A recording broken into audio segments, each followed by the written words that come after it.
ఏంటి కన్నా గొర్రెలు దొరికాయా? దొరికాయి కన్నప్ప. ఆడ సాగిట్లో ఉండే పోయి తోలుకోసు. నీ బర్రెలు దొరికినాయా?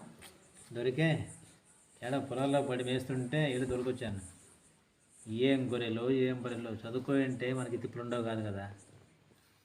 చదువులు చదువుకోక మనం జులాయిగా తిరుగులాడుతామయ్యా. జూలాయో పలాయో అప్పుడు చదువుకోంటే అప్పుడు ఇంట్లో వాళ్ళ మాటలు ఇన్ని చదువుకోంటే మనం ఇప్పుడు ఏదో జాబ్ చేసుకుంటుంటే తప్పదు. మన తప్పు వల్ల చదువులేక మనం ఇలా అయిపోయాం. మన పిల్లల బాగా చదివించుకోలేం కదా మనము. ఆ రోజు పెద్దలు మనల్ని కొట్టింటే తిట్టింటే బాగుపడుతుంటారు. వాళ్ళు నీ ఇష్టం వచ్చింది చావమని చెప్పారా? మనం తిరగడమే తిరగడమే తిరగడమే. ఇప్పుడు గొర్రెలు కాస్తున్నాం, బర్రెలు కాస్తున్నాం. అయ్యేది అయిపోయింది. ఇప్పుడు మన పిల్లలనే మనం చదివించుకోవాలి. అదే మన కర్తవ్యం ఇప్పుడు.